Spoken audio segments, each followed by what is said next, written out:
Okay, so here is what not to do with PVC trim, is to install it with galvanized finish nails. So otherwise, it pulls right off your skirting all along the edge of the deck here. It pulled right away.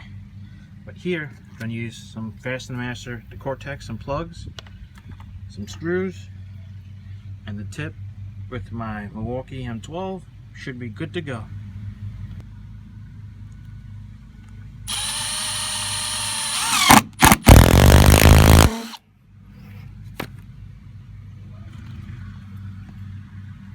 The plug in